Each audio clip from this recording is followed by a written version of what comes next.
Welcome back to Untitled Podcast with Art, an art podcast about pop culture and a pop culture podcast about art. I'm Simon. I'm Crys. This is the second episode in our two-parter on Broad City. When we left off last time, we were taking a look around the Macron Gallery in Greenwich Village. Macron? pronouncenames.com. Maccarone. Oh, the macaroni Macarone. grill.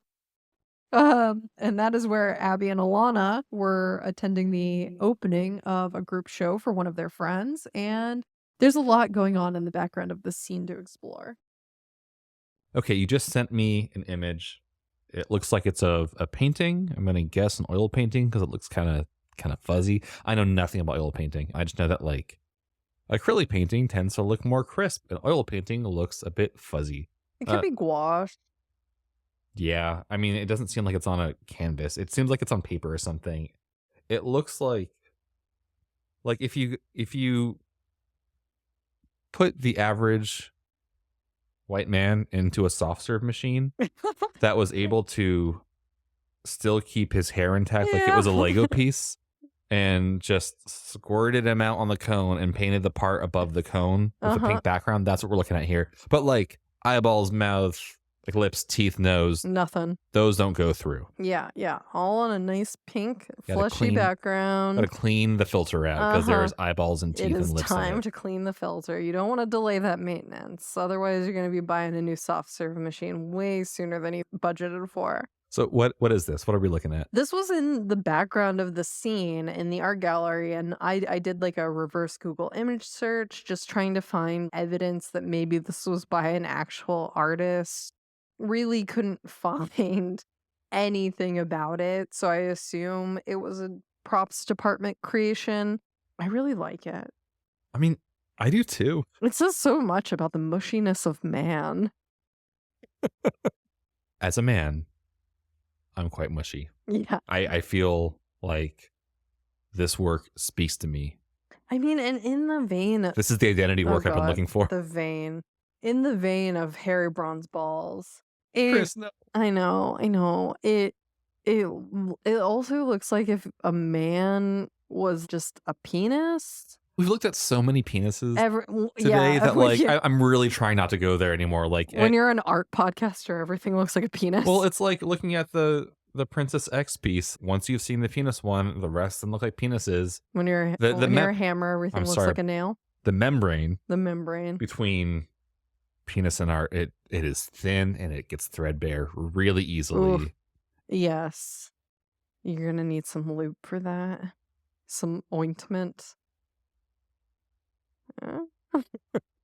That being said, though, yeah, like this, there's something really weird and goopy and appealing about this piece. And something I've been thinking about as you've looked into what all these different pieces that you can see on camera in the scene are, and I'm really compelled by the fact that there is one clear piece that is by a known artist that you could look up pretty easily. And then there's things that the props department probably made, and there's this whole gray area between of things that maybe all are by other artists that just don't have the same kind of reverse image searchability.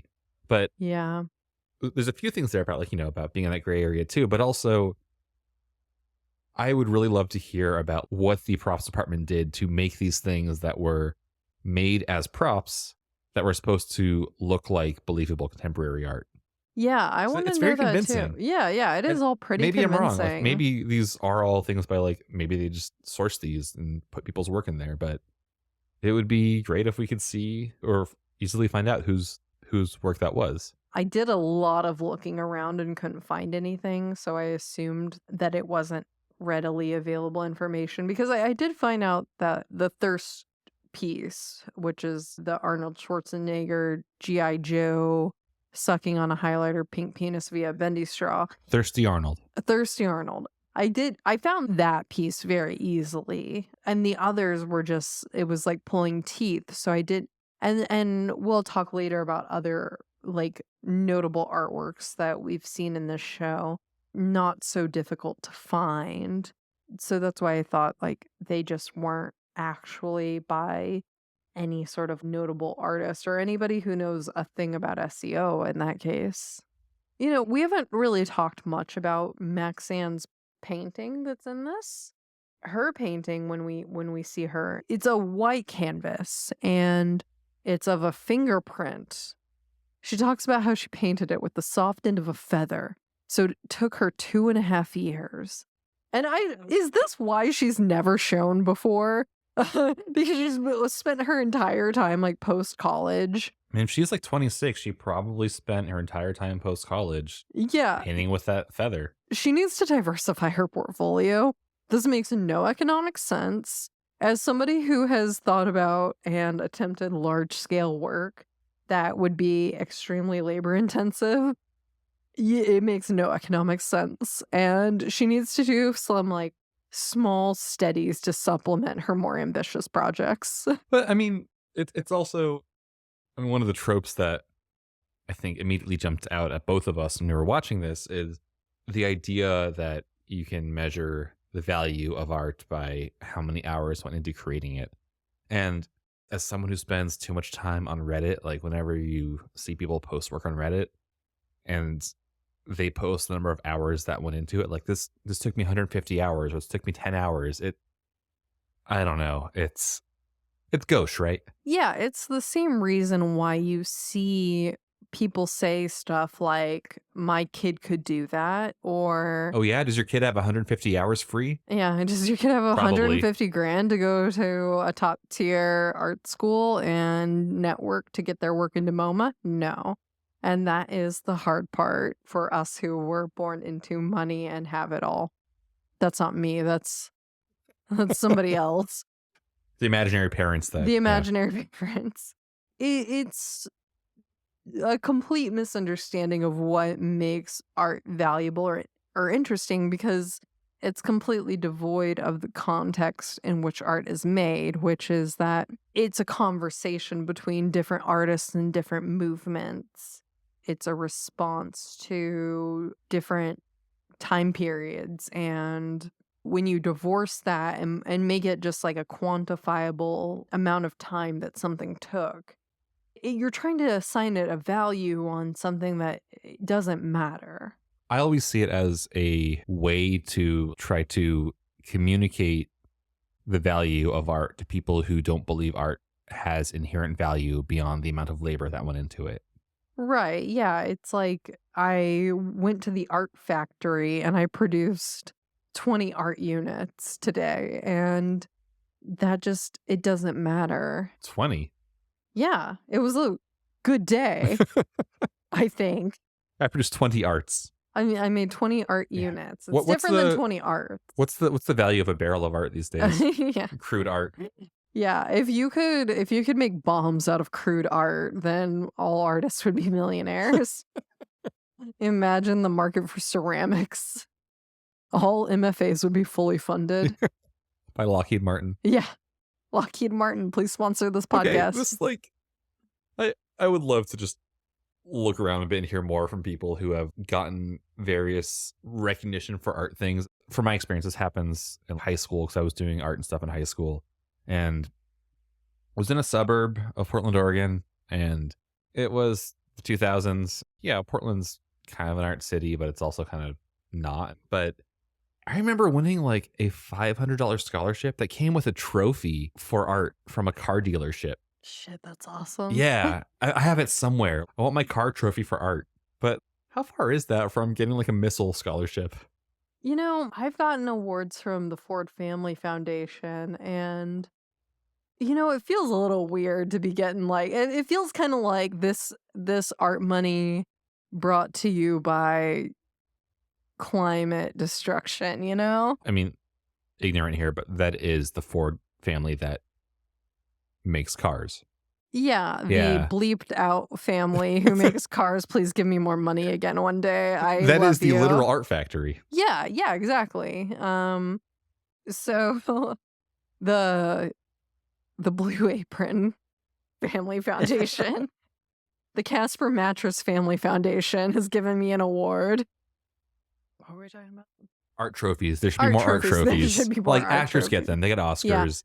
Yeah, I know. I want a trophy at least. Then at least maybe I could pawn it and pay rent. The best part of that local car dealership art trophy, was it Beaverton Chrysler or something, or Herzog Meyer or something? Yeah, it was presented at like a ceremony for senior awards in high school, and we were gathered in the gym and like our folding chairs, and different people were coming up from different community organizations to present these different awards for different kinds of like scholarly achievement. And for the art award, exactly the guy you would imagine managed a car dealership in Beaverton, Oregon, came up there and said, "Hey, I'm here for my dealership." Plunks down the trophy on the podium and says, "Yeah, here's a little something for you to look at, and yeah, the award goes to." That poor man was He was so great. nervous to Yeah. be having to make any sort of talk in front of high school students. Little did he know that I was more afraid of him and his flat top than he was afraid of me. Yeah, as it goes. So Abby remarks like this is a real gallery, dude. They don't even serve food here, which I did not know was a prerequisite. Well, is that a callback to the sandwich shop? Oh yeah, that's true. Yeah, it is totally a sandwich shop callback. Your 1750 in credit is no good here. Which I like the joke about they don't even serve food here, even without the sandwich shop callback. Again, so many gallery openings I've been a part of. The people putting it on have put out a tub of Sabra hummus and a single bottle of wine for all 30 attendees. And I don't know. Sorry, yeah. bitches, if you didn't get there early enough. That's why you got to pregame before every opening. You really do. Or like bring something, and hopefully at least there's a mini mart on the block so you can go get something and bring it back. But yeah, during this conversation, Maxan saying how like you could so easily be here, and says to Alana, "Has Abby ever told you about her line landscapes? They were like so surreal, but at the same time they were so real. But at the same time they were so surreal. But at the same time they were just so real." We have never seen these line landscapes during the course of the show. We have only ever seen cartoons of food.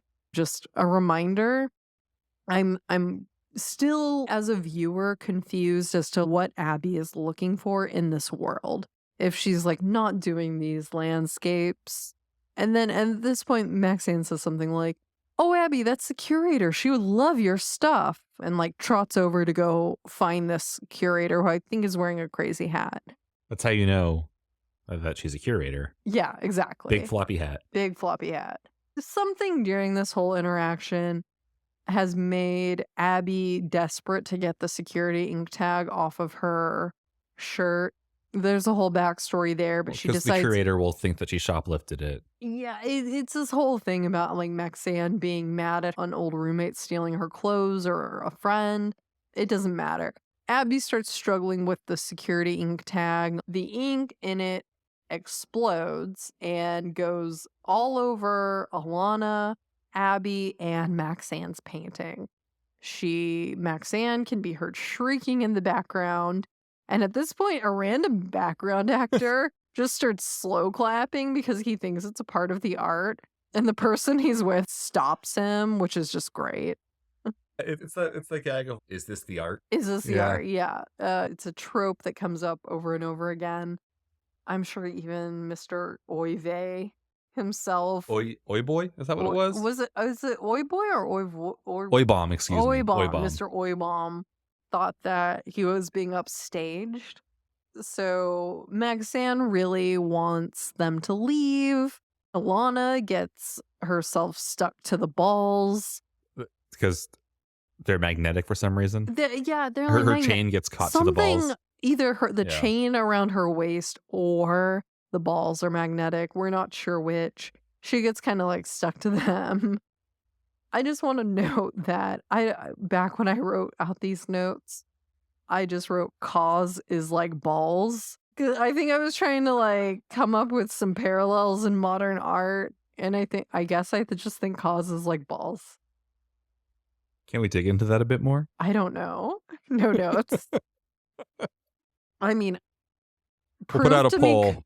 Prove to me KAWS is not like balls, I guess. It's like that episode of Seinfeld where like Jerry writes down a joke that he's cracking up about when he wakes up in the middle of the night and cannot for the rest of the episode figure out what he wrote down. I mean, He wrote down think it's KAWS pretty is like balls. self-explanatory. KAWS is balls. KAWS is like balls. If you know anything about KAWS, I think you would know that that is true. I hear he's very pleasant. Ew, it's like one guy? Yeah. Oh. Is he like It's- Mickey Mouse? How would you explain KAWS? KAWS, I don't know really the lineage of it all, but the work is kind of like the toy design. We saw a lot of this, I think, in like the 2010s too, 2000s of, you know, these kind of high design, but not necessarily at the time high art. Here's one form, one shape for a toy or like a little figurine. And then there's various different ways to skin that with different patterns. And so there's a collectible nature to them. Yeah. But it's like kind of a character that looks kind of like a little skeleton with some bushy hair pulled to the side. Well, it kind of has like a cartoonish, almost like Mickey Mouse look to it, but X's for eyes and like weird floofy ears. But then like has kind of like those cartoonish white gloves. There's a giant sculpture from KAWS at the Brooklyn Museum. Well, that was on display when we were there. Yeah. I don't think that was a part of their like I think- permanent collection. Might still be there. I mean, it was a specific KAWS thing that we didn't go to. Yeah. So the person behind KAWS is like a streetwear designer who wanted to kind of apply the economics of streetwear to fine art and have this sort of reproducible, licensable figure that they could show in galleries, but then could also merchandise. And apparently that is like balls to me. And you know what? I stand by it. Yep. I stand by it. Sounds to me like we're getting to the end of this episode. Yeah, so that kind of covers a lot of it. And, you know, at the end of the day, girl, I'm sorry about your 200-hour painting or whatever. 2.5 years. 2.5 years, sorry. But I think maybe let this be a lesson for you to take out the exhibition insurance. Use the other end of the feather. Use the other end of the feather, the sharp end, Also, not can the we talk soft about end. exhibition insurance? Oh, sure. No one in art school told me about that. Oh, yeah, you need that. And then I had to look into that for an application once, and it was bewildering. Uh-huh. Yeah. You gotta get that exhibition insurance. Especially in places where people like break in and stuff. That Mhm, sucks. I've seen yeah. that happen. It's not that expensive. Exhibition insurance? Yeah. Yeah. So let this be a lesson to you. If you are an artist, especially starting out, you have to have a lot of expensive equipment in your show. Exhibition insurance. Look Also, into it. Since we were talking about ways to get paid as an artist, I'm not advocating insurance fraud, but if you insure your show, Something to think about. I think I actually saw like a YouTube where some guy was like, I make a painting, I have it appraised for $50,000, and then I destroy it or something, and then I get paid $50,000 in insurance, and that's how I make money as an artist. And I is don't it know. insurance fraud if the fraud is the art? I feel like I feel like it's insurance fraud if you say it out loud on TikTok. So best of luck to that guy, I guess. Should follow up with him. So for the episode that we're currently on, the season 3, episode 1, a stray note that I have that we haven't covered is in this episode, what I was thinking of is there's this depiction of people in the art world, right? We have the Oi Bomb guy. It's, to me, it sounds like, just imagine the kind of weirdo you'd come across in an art show where you don't know if they're a performance or if they're just a person who shows up at these events. Because New York or otherwise, every city's got their people who just have been showing up to things for the past decade or so, and everyone's just kind of used to it. But there is something about like the people that they depict in this episode, which is there's a curator filling a certain slot, you know, Yeah. kind of middle-aged lady with a short haircut and a big floppy hat. Yep. There's art ladies. They always have really eccentric looking glasses. Always with the glasses. A number of like sexually ambiguous middle-aged men. Yes. And then the asymmetrical young people. Oh, yeah. So much asymmetry.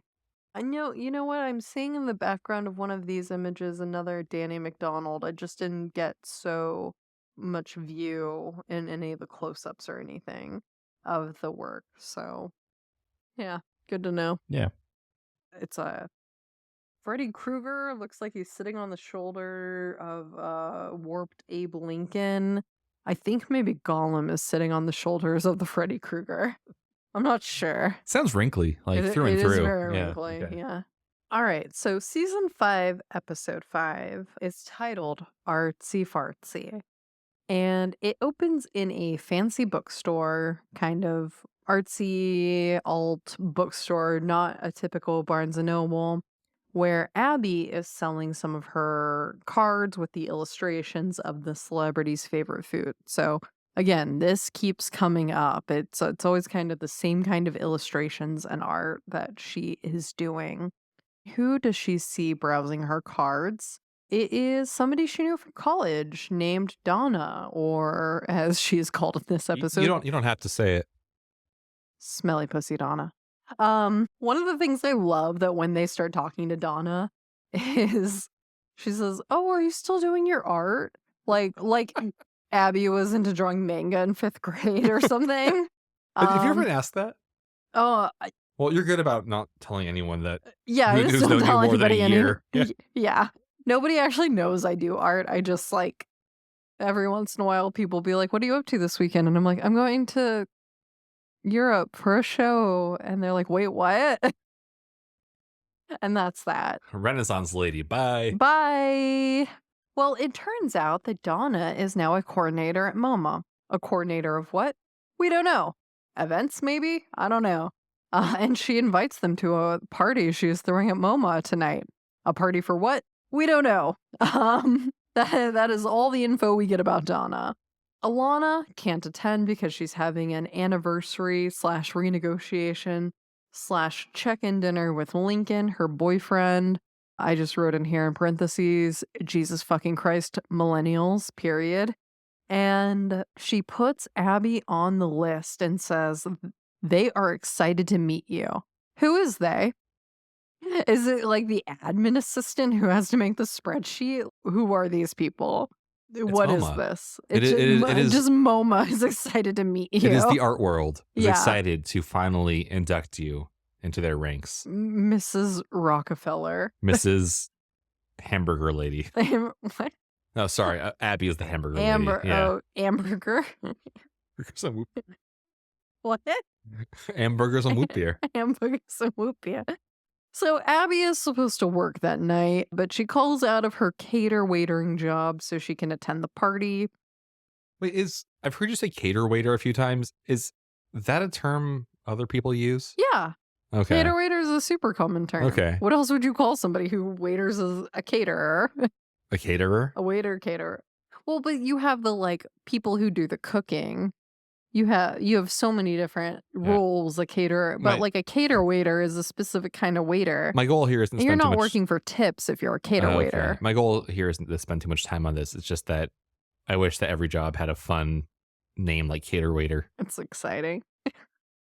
So yeah, she calls out of her cater waitering gig so she can attend the party. But when she arrives at MoMA that evening, she is immediately intercepted by her boss.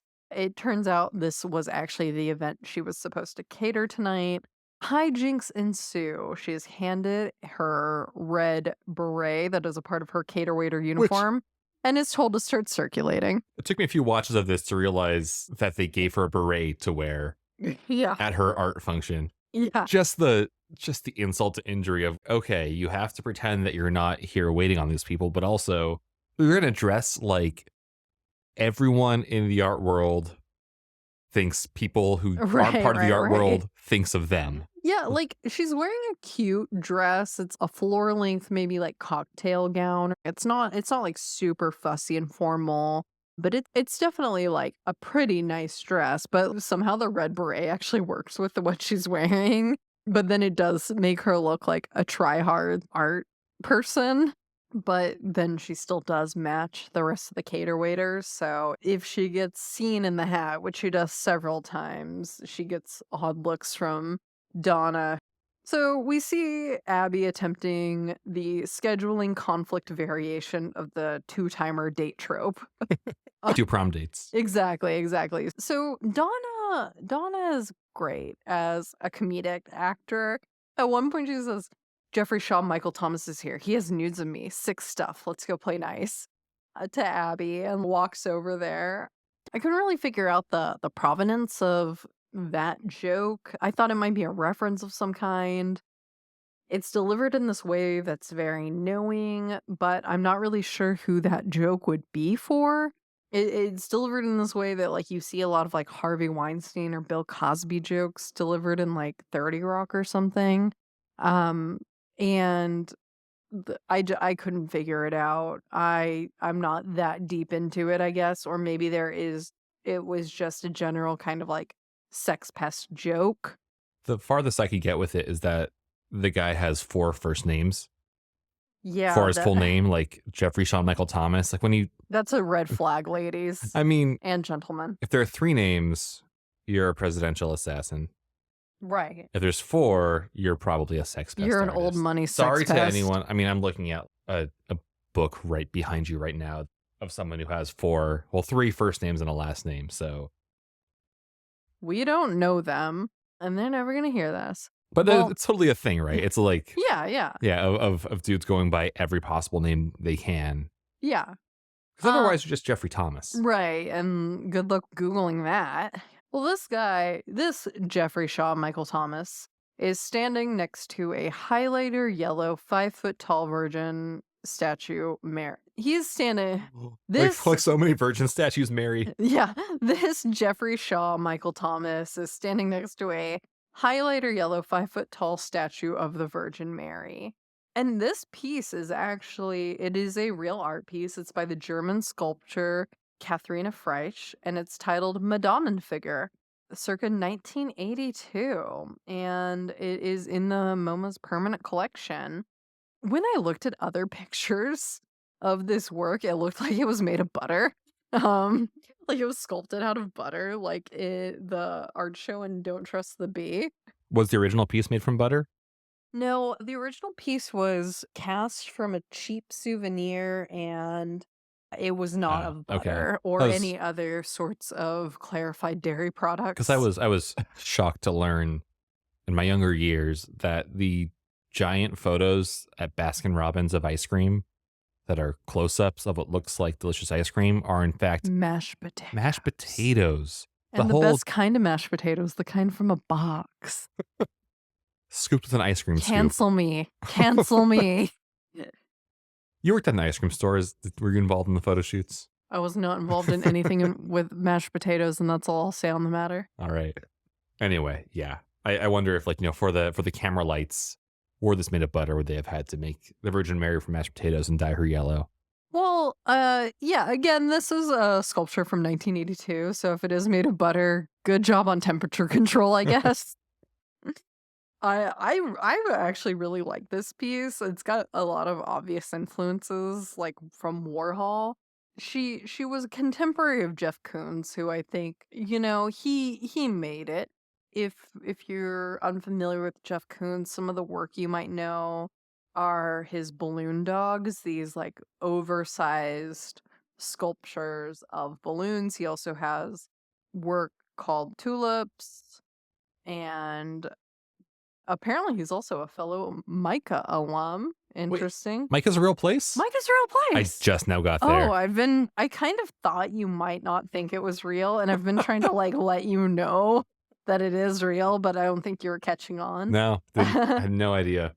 I actually like her work better than his, I think, because his, to me, feels kind of vapid. Coming in hot with the Jeff Koons takes. He has explicitly stated himself that there are no, like, hidden meanings or there's nothing to be critiqued in his work. There is nothing deeper than what you see with Balloon Dog. There is nothing deeper than what you see with Tulips. It is made to be a sculpture that would fit in nicely in the food court of a Westfield mall. And, I get why it's pleasing in some ways, but, I wonder why he became so much more famous than somebody like Katharina Fritsch and her work. What was her work about? More? Yeah, her work was a lot more about like the commodification of and mass production of imagery. Yeah, I feel like I've heard that about Jeff Koons before, or you've probably told me before. But if we're looking at the difference between these two artists, Jeff Koons is clearly the more known one. I can't help but think about what a move it is to say, nope, you don't have to think about anything when you look at this art. You can just see a balloon dog and enjoy it. And I'm probably flattening something about this because I've never looked too deeply into Jeff Koons. But from a commercial standpoint, that makes sense, right? And Sure. I remember many years ago when Janelle Monáe was first getting big in the music scene with her song Tightrope, which is definitely about, to really flatten this one too, but about performing two parts of yourself at once. I remember talking to someone and hearing them say, it's really just nice that to have a pop song that's just about a dance again, like you would see in the 50s or 60s. Totally. Yeah, it's not about that, but I get why that's appealing. Yeah, absolutely.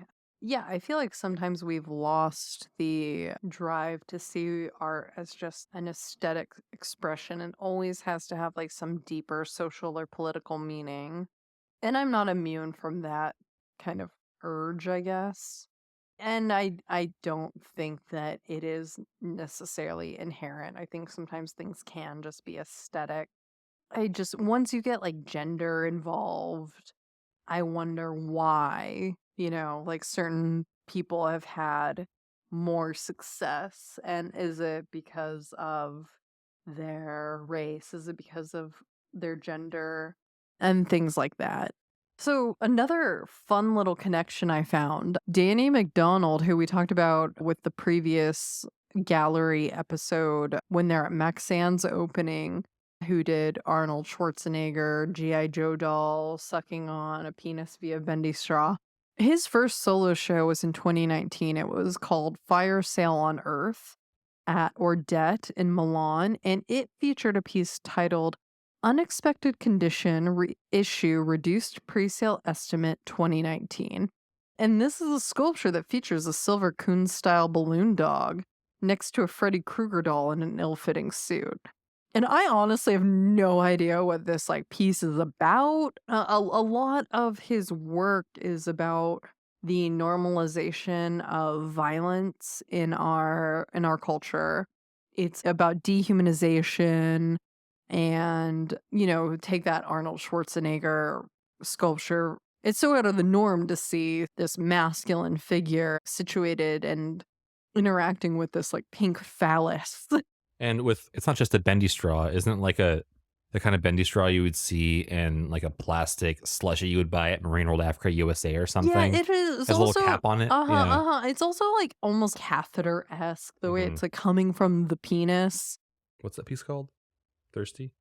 The The thirst. Schwarzenegger. The Yeah. thirst. Yeah. The straw like has that kind of little plastic cap with the lasso on or Yeah. whatever that. Uh-huh, Yeah. uh-huh. So it's Yeah. it's there's something like commercial consumerist about that section of it. Yeah, very. And I still haven't quite figured out what Freddy Krueger next to the silver Coon style balloon dog is. There's something there about the violence of the commodification of art or something.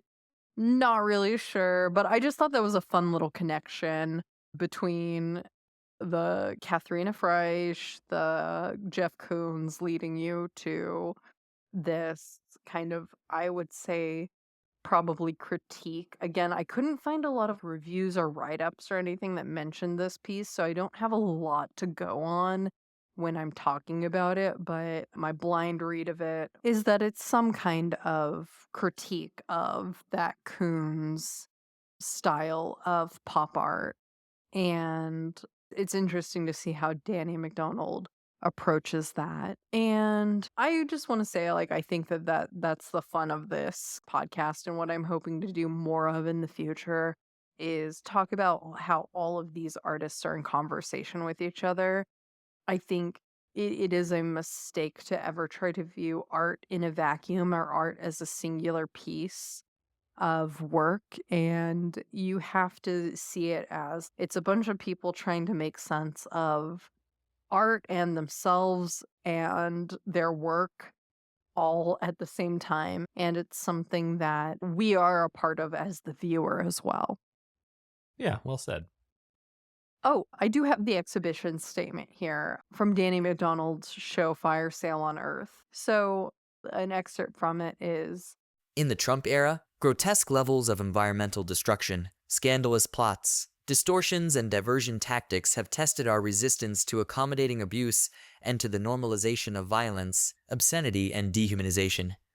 Some of the characters depicted in the new pieces include Santa Claus on a polar bear rug, a monstrous octopus attacking the Statue of Liberty, a Borg drone breaking into Fort Knox, the Tin Man of Oz in a decimated forest, a shattered Wall Street bull. there he is again, MVP of this, along with Donna, Shattered Wall Street Bull, and Smelly Pussy Donna. A shattered Wall Street bull tumbling down a section of model railroad track, and the Marlboro Man. These figures look startled and spaced out. Their poses are unseemly and their behavior unprincipled as they linger at the edge of certain doom.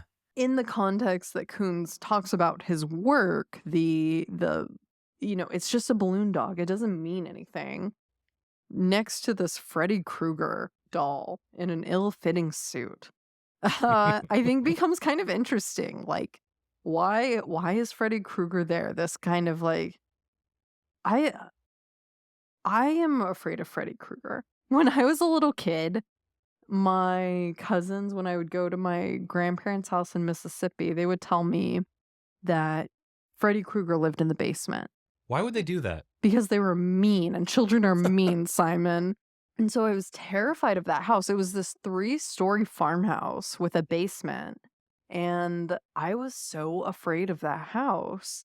And Freddy Krueger really is up there with the kind of figures who are the most scary to me. Maybe there's like the Candyman. I was really afraid of the Candyman when I was a kid, and I was really afraid of the Scream mask, not the Scream painting. Not the Though moon. Danny McDonald does have a sculpture that's the Scream guy carrying the Scream painting that I really like. But that's what I'm kind of getting at is like, I think this Koons balloon dog next to Freddy Krueger, in the same way that iconic Scream painting in the hands of the Scream guy is juxtaposing these commercial enterprises together and kind of calling attention to the fact that they're not so different Sure, or yeah. something. I don't know if I buy it, but I like it. And I think that's where I've gotten to with Danny McDonald's work as we've talked about it over this episode. Yeah, I mean, we're talking about pieces being in conversation, right? And sorry, this is like not a direct sequitur. Can things be sequiturs? Is it only non sequiturs? It's a sequitur. It's a sequitur. A direct sequitur. All non So it's kind of sequiturs a are now non sequitur. sequiturs. Yeah. It's what you were saying about like works being conversation, but like I hadn't seen the Thirst, the Schwarzenegger Cumstraw sculpture really until that Broad City, but didn't know much about it until you told me about it just now. But I kept thinking of like, wow, this really reminds me of this Takashi Murakami piece that I saw when I was like 17 at the Japan Society in New York City. My mother brought me there, and part of having an art mom is that you you end up looking at a lot of work that you don't want to ever talk about your mother with your mother. Funny story about that I'll probably get to, not in this episode. But anyway, that McDonald piece with Schwarzenegger, I kept thinking like, this reminds me of that like Murakami piece I saw of that naked anime character sculpture just whipping around a lasso of his own cum. And like, man, the things that trying to like describe art that you remember from a long time ago and have little context for, the things that it makes you type into a search engine. Takashi Murakami sculpture cum lasso is now in my Google search history. Anyway, that piece is called My Lonesome Cowboy. And, that piece is about like otaku culture in Japan. Look it up on Wikipedia. It's during Murakami's so-called, quote, bodily fluids phase in the late 90s. And who among us has not gone through our bodily fluids phase? I mean, there was it was balanced in that there's also the piece Hiropan, which Mhm. was a feminine anime character with giant boobs just spraying milk everywhere. It's not the same. Which the milk or the cum? Yeah, milk, because one is an object of like sexual gratification, and the other is it's your secondary sex characteristics feeding a child to like juxtapose them the same. It's not the same. Right, but this is being mediated through the lens of, otaku culture. Like, You know what? I'm gonna admit. I'm No, gonna no. admit here, as embarrassing as it is, I know nothing about yeah, otaku I realized that culture. was a thing I should probably have explained. And weeb culture. Right. No, like, and yeah. again, I've never. Yeah. This is not in my worldview. Sure. Yeah, you're not an anime lady. Yeah. Not that kind of millennial. No. That's more of a Gen Z thing, right? Is it both? I think it's both. Well, X as well. Yeah, but they made all of it. Mm-hmm, Gen X. But I mean, yeah, if you mediate it through again, this is all really flattening because I don't know a ton about this culture or really about this work, but it's really kind of like hentai, right? And Yeah. it's looking at the ways that this really sexualized, hyper commercialized part of culture, which is mostly for young men who, have a lot of bodily fluids to think about, would perceive that, right?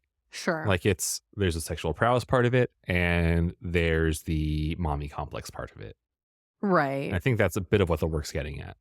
Yeah, I think that's right. And I think that my view of it is very different than the artist's view. Like my approach to it is these two are not congruous. And I understand why. I will definitely have to dive deeper into weeb culture to better understand these works. Well, there's also the Andy Warhol part of it. Sure. Again, so much of my art education is from Wikipedia. Mm-hmm. But the title, My Lonesome Cowboy, is a dual reference, first to the 1968 Andy Warhol film Lonesome Cowboys in regards to the pop art movement the film belonged to, that was similarly influenced by consumer culture. It additionally references the 1957 film Loving You, in which Elvis Presley performs the song Lonesome Cowboy in a pose that similarly emphasizes his thighs and pelvis. Yep, thighs and pelvis. And that's where we get to the cum lasso. Okay, yeah. And that is where we arrive. That piece sold for $15.1 million. Anyway, all great commentary on cum lasso or whatever. Lonesome Cowboy. Next time we'll talk about the milk spray. We don't have to. We don't. The New York Times has already said plenty about it. They called that one more nuanced. Yeah. Oh, good. Yeah, of course it is. When was Lonesome Cowboy made? 1998. Oh, he also did penis sculptures. Yeah, probably. Definitely. Here, I'll link you. Great. I don't have to add more things to my Google history. Oops, send it to my mom. Better that than the milk one, right? I don't know. Is it? I don't know. I just want to take a moment to look at the fact that here we are trying to start an art podcast, and we've spent 40% of the time just talking about penises. I don't even consume or engage with this much work about male genitalia or the male gaze in my regular reading and the research I do, and yet here we are. And it comes to us via this show written by starring women. And we're just talking about dicks the whole time. Caveat that this is a stupid statement, but to what degree can we describe the history of contemporary art or modern art as people saying, art, it's not just about penises? Right. Because for a long time, it kind of was. Most alternative art movements are just trying to say it's not just about penises. There are Or other it's things. about different kinds of penises. And on that note, are there any other stray threads you want to pick up? Oh, yeah. During the party, Donna introduces Abbi to another party goer. But as an aside, when Donna sees this other party goer named Hopper, she has this little visual gag of shuffling this really long distance in her really tall stilettos, and it just kills me. It's so funny. I love it as a visual gag. Donna is the MVP of this episode. I love her. She's so funny. Whatever else she's in, I want to see all of it. Abbi asks Hopper what she does. She says she works at a gallery part-time. She substitute teaches at Hunter. Substitute teaches Sometimes. subs that for undergrads. Substitutes sometimes. Maybe I'm a bad teacher. I just canceled my classes if I couldn't make it. Absolutely. Why bother? Is that a thing? Like having subs on the bench I for think it undergrad art? is, but only at certain schools, and I don't think it's so common. I don't know about Hunter or whatever. And then she says, and I paint in my studio as much as I can. And like, okay, Abbi is so clearly overwhelmed with jealousy about hearing about this person's success. But like, zoom out. This person has a part-time job, works as a substitute teacher sometimes, and has told us her thing that she does for like no money on the side. She doesn't like ever say that she's excelling or like anything like that. But like I totally identify with Abbi. You hear about these like tiny bits of success other people are having in any way, and you're just like, why can't that be me? Well, yeah, it's a pretty real scene, I think. Like the difference Very between real. her and Abbi is real yet surreal. So real, but just so surreal. But the difference between those two characters is Abbi is hearing that and thinks, I also work a bunch of shitty jobs, but no one looks at my art. And people look at your art, and that's the difference. And I have felt that too. But it's also a projection because she just says like that person could be exactly Abbi, except having not been strong-armed into cater waitering the event. Because for all intents and purposes, she's not incredibly successful. She just has some part-time jobs that she's Just stringing together. Not tenured. She's not even adjunct. She's subbing. She's subbing. Yeah. She's working part-time. That doesn't include bennies. And like, that can feel like so much success when you're a struggling artist. I totally understand the feeling of jealousy that she has. And I've had very similar feelings. There's also that, like, when you're at an event like that, what do you say? Do you say, I'm exhausted because I work 3 jobs to make ends meet, and I feel guilty all the time about how little time I spend on my work. My live-in boyfriend has to like pay all the bills because I'm trying to make this work, but it's not working, or my parents pay my rent, or my parents pay my phone bill. No, you don't say that. But like what I read from this character was you say you paint or you're in your studio as much as you can, but what does that mean? That's so vague. Does it mean she lives there? Maybe. And like, yeah, who among us has not had to live in a studio from time to time? But yeah, from Abbi's perspective, she's like, I don't even have a studio. I don't have a studio I can be at most of the time.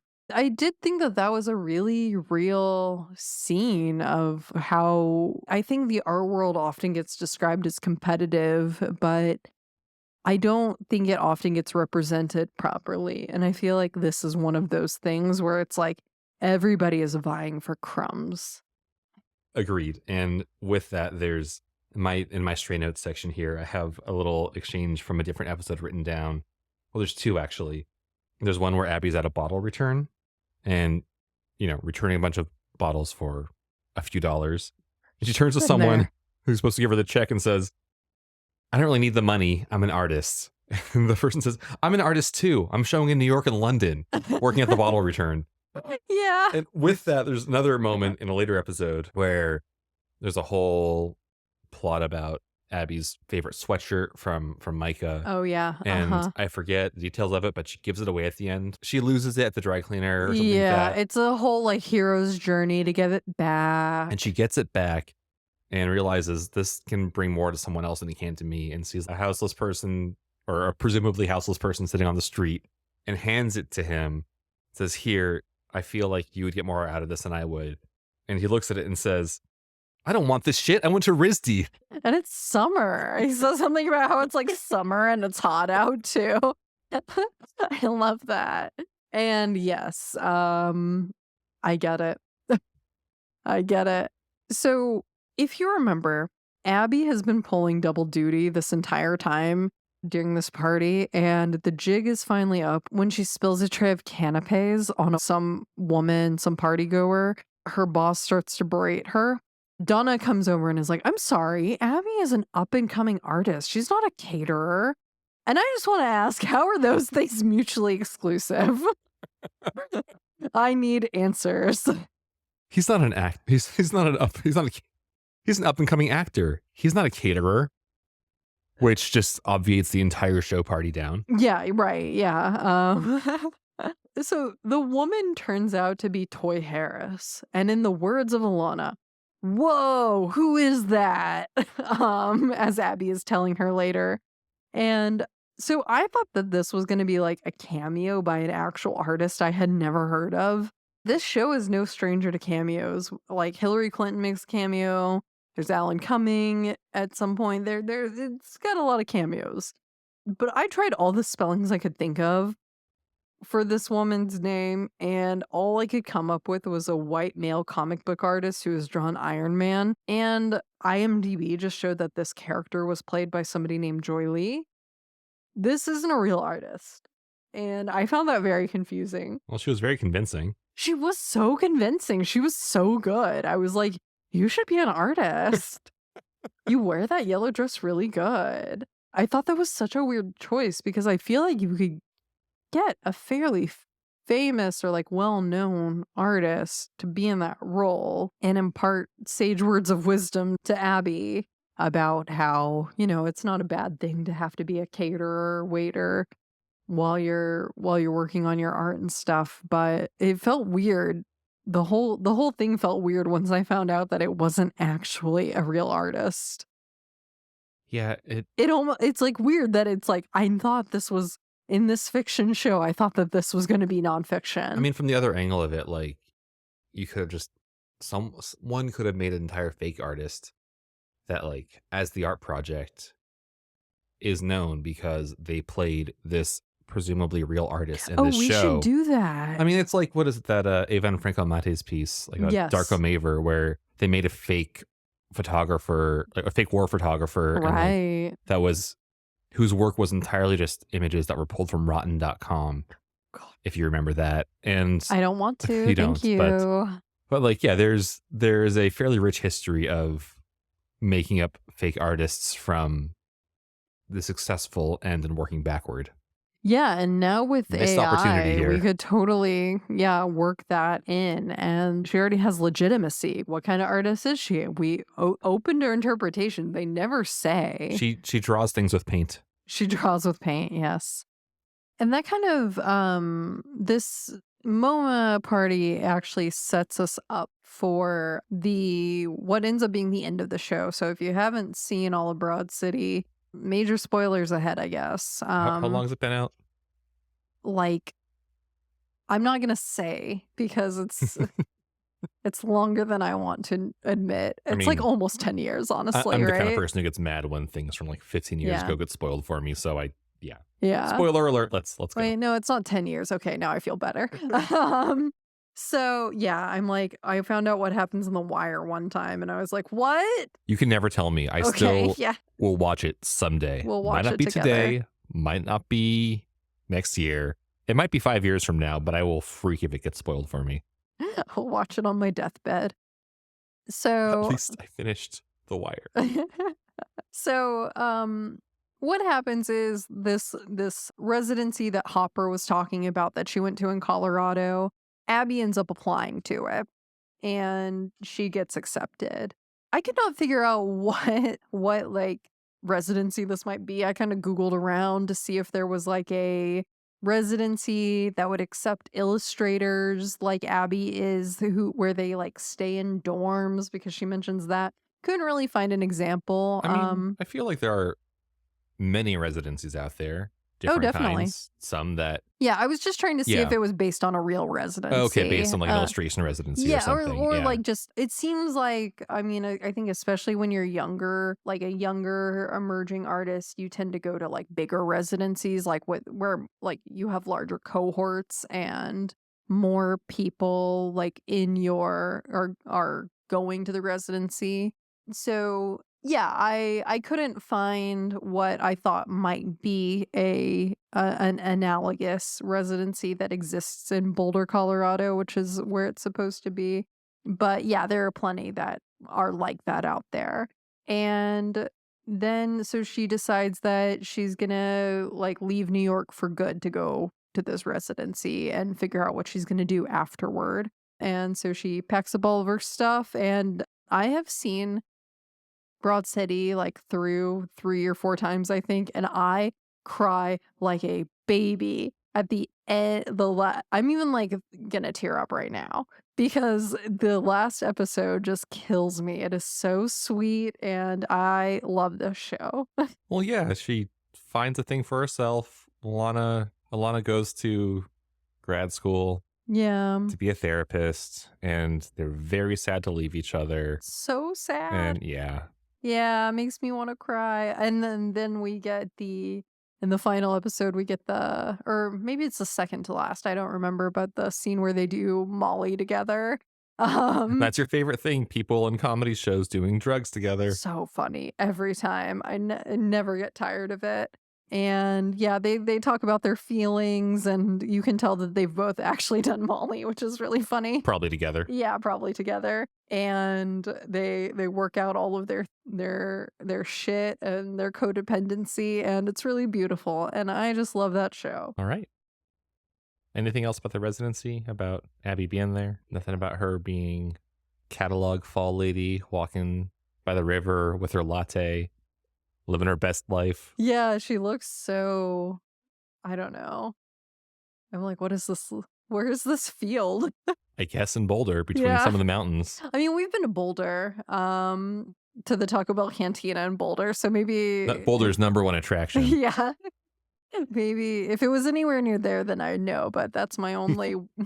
That's where her residency was, at the Yeah, Taco Bell Cantina. She next did all the door. Mexican-inspired illustrations on the wall. Hey, I think that Taco Bell Cantina was on campus, so if she's staying in dorms, there's a very good chance that she maybe we went to the same Taco Bell Cantina. God. Oh my god, that would be so great. We can buy a drawing of our favorite food. Which is Taco Bell Right. Taco Bell bean burrito We're not for famous me. enough, yeah. Well, I want one. Well, there's a anyway. reason to get famous. Yeah, so that I can get my own Abbi Jacobson famous favorite Taco Bell drawing with what are the drinks that they serve at the Taco Bell Cantina? They're like the slushy alcoholic slushies. The Baja Blast Oh yeah, they have like margaritas. alcoholic Baja Blasts. I've never had one, but I No. like to think of myself as somebody who would have Well, one. not for lack of opportunity. No, I've had so We many live very chances. close to a Taco Bell Cantina that we go to regularly. I And know. neither of us have ever had a Baja Blast margarita. I think This is a personal feeling. I know. I have nobody to blame but myself. So maybe we can end it there because we have to immediately go to our favorite restaurant, our sponsor Taco Bell, to drink their Baja Taco Blast Bell will margaritas. never sponsor us. No, what kind of tequila do you think is in this? Do you think it's actually tequila? I guess I've never thought about Or is it like worm flavored grain liquor? Why would it be worm? Because you put worms in flavored? tequila. Not like that. Who's to know? Well, but like later. After you put the Baja Blast in? Yeah. Worm flavored Baja Blast. Mmm, Wait, autentico. what is Baja Blast? It's a Mountain Dew Okay. that is blue. I think I always thought it was Sprite. No, I'm pretty sure it's a Mountain Dew. Yeah, that makes sense. Taco Bell's more of a Mountain Dew family. Sure. And I think that's where we leave it. All right. This has been the second part of our 2-parter on Broad City. Thanks for listening to Untitled Podcast with Art.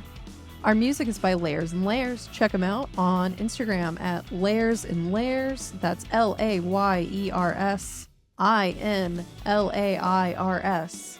And we have a Patreon at patreon.com/untitledartpod, where you can support us and receive special perks, including bonus episodes and video versions of all our episodes that feature slides of the art that we talk about. And you can also find us online at untitledpod.art. Until next time. Bye!